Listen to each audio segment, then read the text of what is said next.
Hi, welcome to the Best of CRM. I would like to take you through how to import your contacts into the CRM system. I've gone on to the Contacts tab, the Contacts menu from the main menu. If I click on the Import Contacts yellow button, the first thing about this screen, you can actually see all the uploads that I've done already, and the records that have come in and the date. You have the Unload button, so if you've brought something up in error, you can simply click the Unload and it will remove those contacts. In this example, I want to just take you through applying a file. If you've not done this before, or you haven't created a CSV file ready to import, there are instructions here. Simply click on this blue link, how do I create this export file, and this will give you guidance on extracting your contacts from a different tool to pull into here. Assuming you have your file ready, you simply click next. The next screen you'll come to is just confirming you have permission to use those email addresses. You have to, by law nowadays, confirm that you have the right to use those email addresses. So assuming that you've got those from a valid place, you should be fine with that. Simply click the confirm, click next, and that will take you on to the next screen. The next thing I want to do is to tell the system a little bit how the data is separated in my file. And whether there's any special encoding. If it's a UTF-8 file or a Chinese file, you need to tell it on the way in so it knows how to split the data up. If it has a header row, you can indicate that here as well. In this instance, I'll turn that off because I know I have one in my import file. Next, choose a file. It's a simple browse. I can come into here, select the file, that's now there. Then the next thing I can do is upload. The way the system works is it actually goes in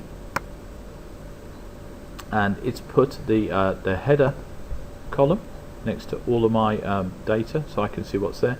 It's given me 3 examples so I can see how that mapping is going to work, and I simply work my way down the list for the things that I want to import and set the field type, so which field in the CRM do I want that data to go to. So in my spreadsheet, I've got a column header of first. I'm going to map that to first name. I've got a middle name. I haven't got one on here, so I won't worry about that. On my last name, I want that to go to last name, and then the next one that I'm interested in is my email. Okay, as you can see, you keep working your way down. If you have other information in there, telephone numbers, addresses, they're all on the list. You can go in and map them. If you have custom fields, they will appear on the list as well. So providing you set your custom fields up first, they'll appear here at the bottom of the list and you can map additional information through. Okay, you can see them here, in fact. There they are, custom fields that I have set up on the system. As soon as you're happy that you have the data mapped properly, simply give it a name for the reference. So Nigel's import, and then I would like a date on there so I know exactly where I am.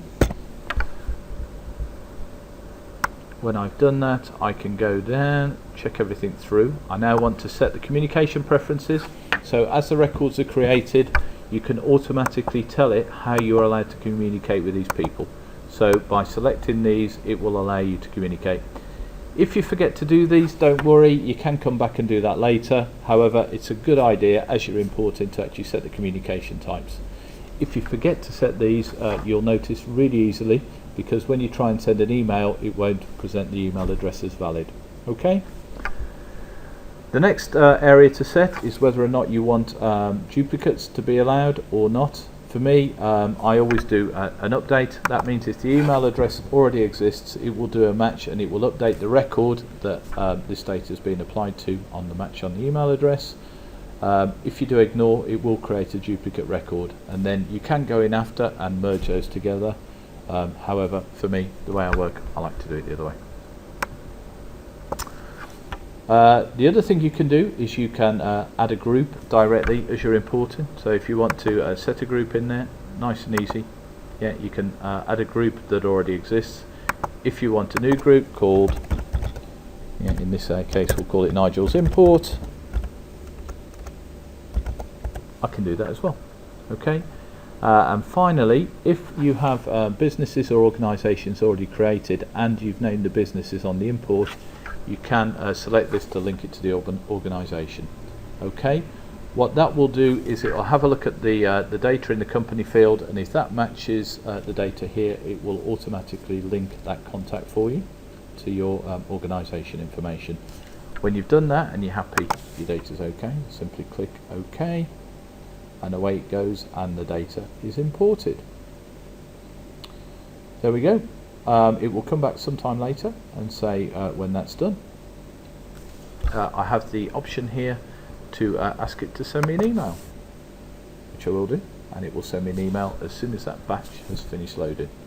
Okay, and quite simply, that's all there is to it.